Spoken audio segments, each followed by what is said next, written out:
Chair ఒకటి వేసుకోండి.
ఇది డల్ వస్తుందా?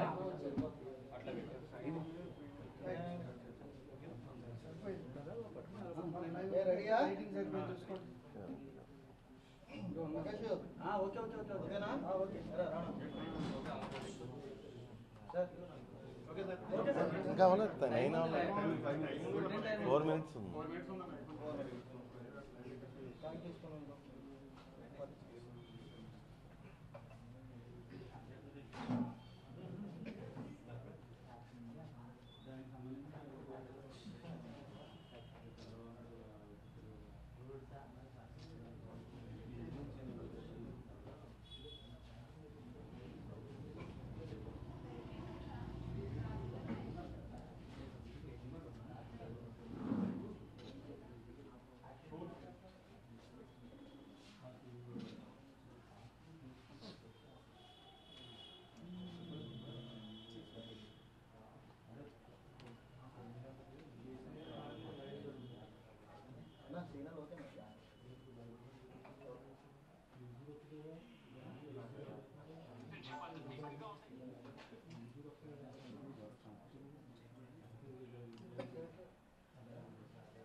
భోజనాలు అవ్వలేదా? మేము స్నాక్స్ ఏమైనా తెప్పించరా?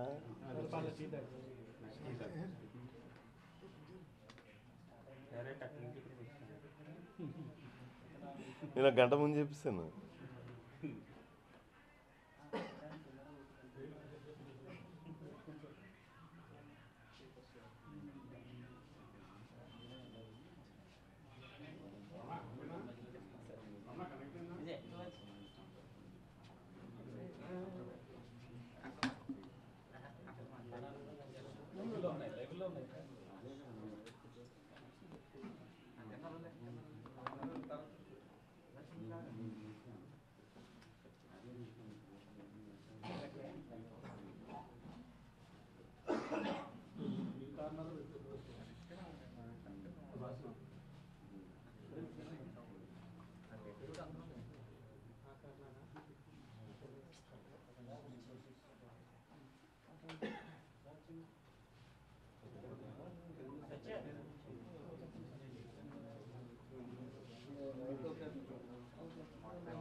ఈరోజు తునిలో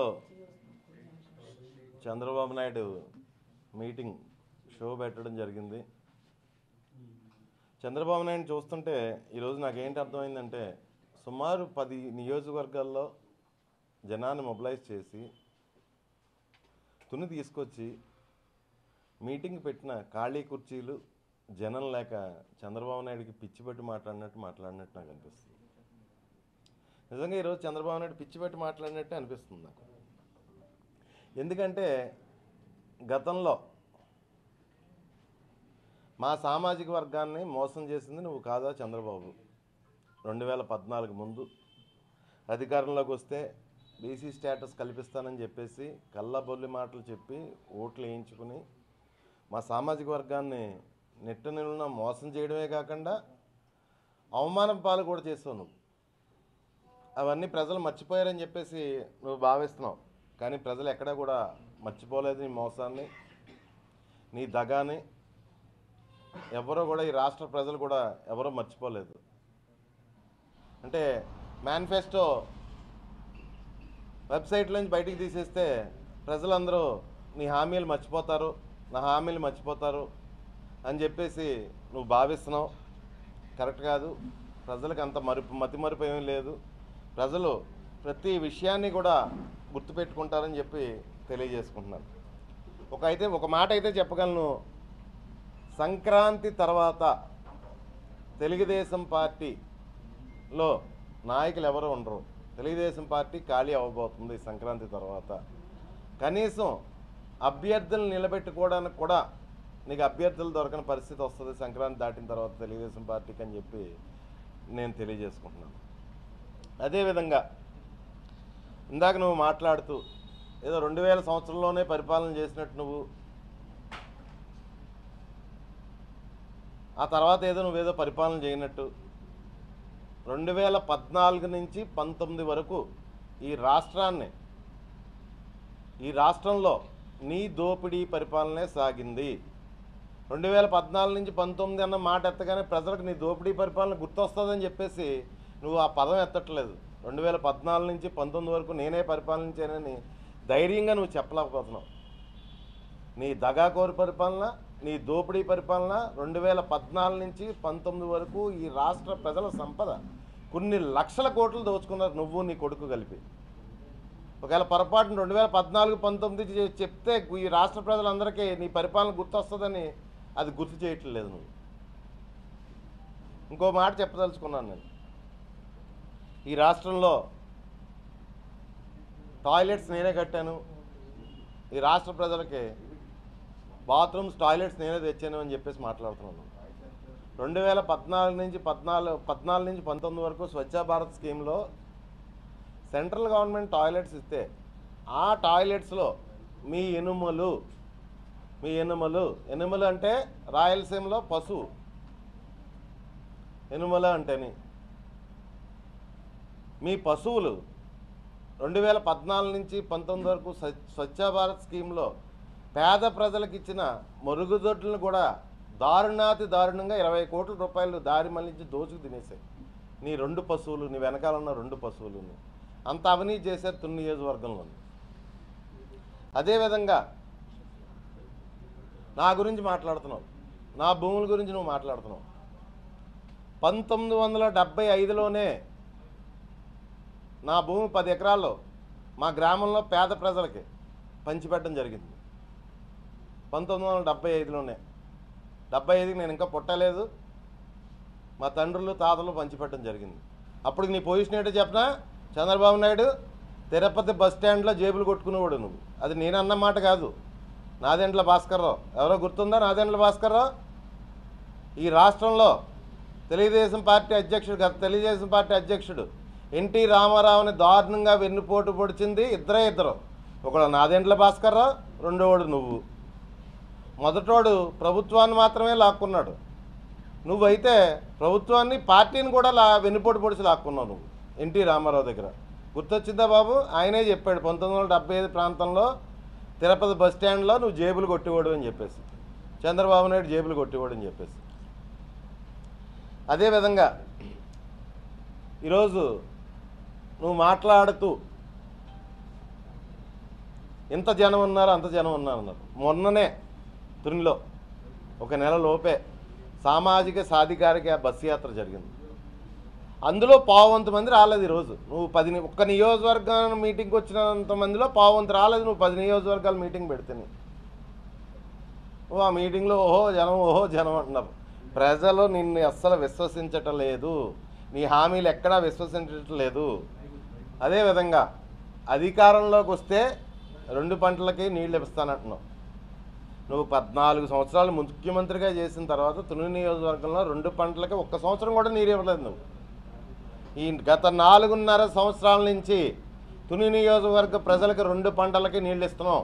వైఎస్ఆర్ కాంగ్రెస్ పార్టీ గవర్నమెంట్ వచ్చిన తర్వాత నీ టైంలో ఈ రాష్ట్రం కరువు కాటకాలతో ఉండేది. మేము వచ్చిన తర్వాత సస్యశ్యామలంగా ఉంది ఈ రాష్ట్రం. ఈ రాష్ట్రమే కాదు, ఈ జిల్లా కూడా పూర్తిగా సస్యశ్యామలంగా ఉంది. ఈ జిల్లా కూడా దయచేసి అది ఒకసారి గుర్తుపెట్టుకుంటే బాగుంటుంది. అదేవిధంగా ఈ రాష్ట్రంలో వైఎస్ జగన్మోహన్ రెడ్డి గారు వచ్చిన తర్వాత సంక్షేమం అభివృద్ధి ఈ రాష్ట్రం విడిపోయిన తర్వాత నువ్వు 2014 నుంచి 19 వరకు నువ్వు చేసిన పరిపాలనలో సంక్షేమం అభివృద్ధి ఒకసారి బేరీజ్ వేసుకుంటే ప్రజలే నీకు చెప్పుతో బుద్ధి చెప్తారు. ప్రజలను మభ్యపెట్టడానికి మాయ మాటలు చెప్పడానికి ఒక షో క్రియేట్ చేసుకుని ఒక షో ఏర్పాటు చేసుకున్నావు. 10 నియోజకవర్గాలకు ఒక దగ్గర ఒక మీటింగ్ కింద. అక్కడ కూడా ప్రజలు రావట్లేదు. ప్రజలు చీ కొడుతున్నారు నిన్ను చూసి. రేపు పండగ పోయిన తర్వాత చూద్దాం నీ పార్టీ పరిస్థితి, నీ పరిస్థితి ఏంటో అని చెప్పేసి.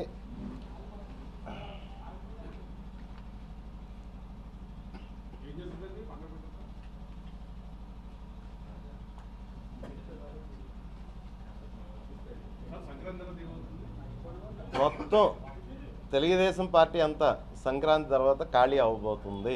కనీసం వాళ్ళకి నిలబడడానికి అభ్యర్థులు కూడా దొరకని పరిస్థితి వస్తుంది తెలుగుదేశం పార్టీకి. మా పార్టీలోంచి అభ్యర్థులను మార్చితే జగన్మోహన్ రెడ్డి గారికి వాళ్ళు ఎలా అకామిడేట్ చేయాలో జగన్మోహన్ రెడ్డి గారికి తెలుసు. రాజ్యసభలు ఉన్నాయి, ఎమ్మెల్సీలు ఉన్నాయి, రకరకాలుగా భవిష్యత్తు వాళ్ళ బాధ్యత జగన్మోహన్ రెడ్డి గారు తీసుకుంటారు. నీ వెన్నుపోటు గురించి ఇందాక నాని చెప్తున్నాడు, నాని చెప్తున్నాడు నీ వెన్నుపోటు గురించి, నీ తాలూకు పద్ధతుల గురించి. ఒకసారి అవి చూసుకుంటే తెలుస్తుంది నీకు, నీ ఎల్లో మీడియాకు. థ్యాంక్ యూ అండి.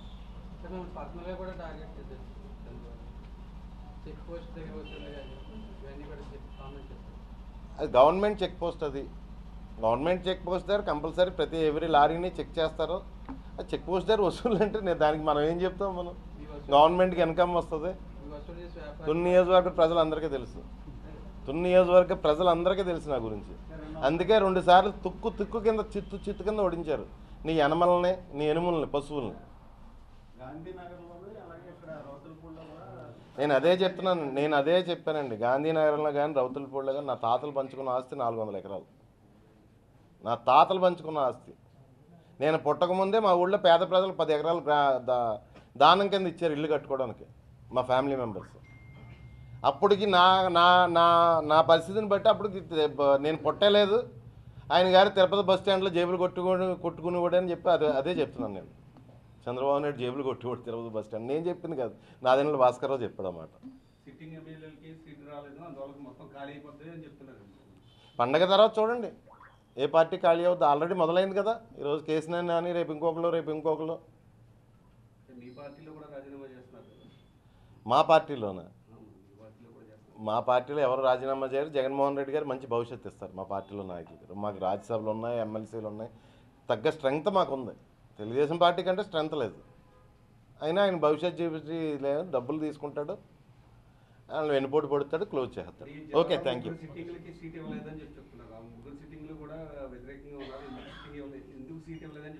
సరే, వాళ్ళతో మాట్లాడండి, వాళ్ళు తెలుస్తుంది. వాళ్ళు మీటింగ్లకు వస్తున్నారు, జగన్ గారిని కలుస్తున్నారు, అందరూ కలిసే ఉంటున్నాం. మేమందరూ కూడా ప్రతిరోజు కలుస్తున్నాం, మాట్లాడుకుంటున్నాం. వాళ్ళతో ఒకసారి మాట్లాడి తెలుస్తుంది. వాళ్ళకి పూర్తి భరోసా ఉంది జగన్మోహన్ రెడ్డి గారి మీద. ఏంటి అర్థం లేదు, నాకు వినపడలేదు. మా జిల్లాలో ప్రజలందరికీ తెలుసు నా పరిస్థితి ఏంటో, చంద్రబాబు నాయుడు పరిస్థితి ఏంటో. కంపారిజనే ఉండదు నాకు చంద్రబాబు నాయుడుకి. Thank you.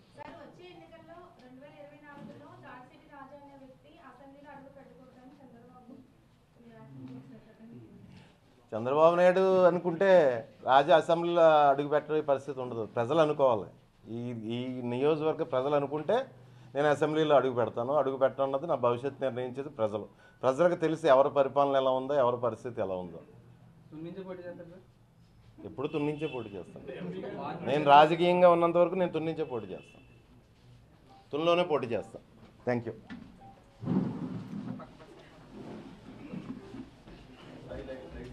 లక్ష్మణ చాలా లేట్ అయిపోయింది, ఇంకా తెలుసు.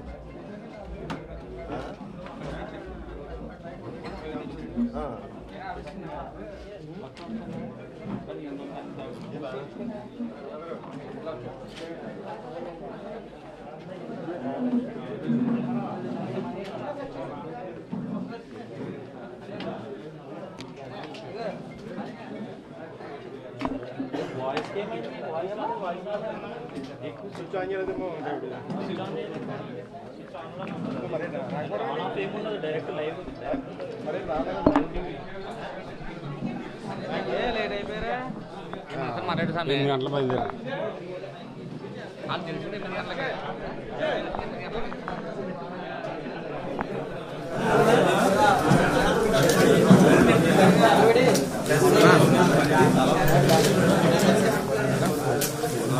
తీసారు, వాయించేస్తున్నారు,